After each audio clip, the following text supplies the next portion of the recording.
mkuu wa jeshi tulishtuka katika kumetokea kitu gani katika Jamhuri ya Muungano wa Tanzania. Alikuwepo amesimama afisa mmoja wa polisi. Sasa alipokuwa anaongea ile mkuu wa jeshi la wananchi kaona tafsiri ya haraka ambayo tulipata, tuliona kwamba jeshi la polisi limepinduliwa. Yaani pale tuliona kwamba jeshi lenyewe la polisi limepinduliwa, kwa sababu tulitarajia kwa mfano kama ni taarifa halali ambayo ilikuwa inatolewa kwa pamoja na ambayo ilikuwa inafanywa kwa kazi kwa pamoja kati ya jeshi la polisi na jeshi la wananchi, na ile ikae labda ifanywe iende kwa umma. Nilimtarajia kwamba kama alikuwepo mkuu wa jeshi, angekuwepo pia mkuu wa jeshi la wananchi, angekuwepo pia mkuu wa jeshi la polisi. Lakini kasimama ka polisi ambaye alikaa pembeni bila neno lolote bali. Unaambiwa ni taarifa inasoma.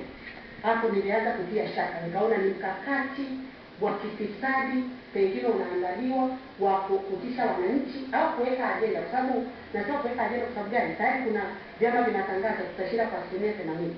Huo unajua hiyo ni kutengeneza mazingira fulani ambayo ndio jeshi nasema kwamba lazima washinde,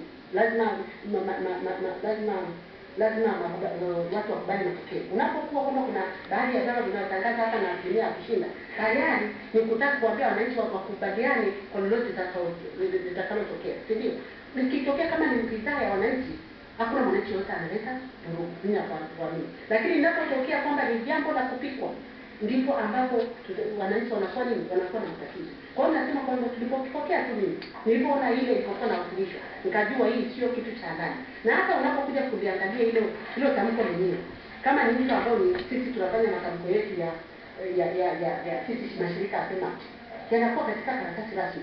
Lakini ukiona ile tamko ni kama kitu kimetokea uchochoroni tu. Jeshi ambalo linalolipwa na fedha za wananchi wa Tanzania haliwezi kutoa karatasi kama hizi, kama ni taarifa kwa vyombo vya habari.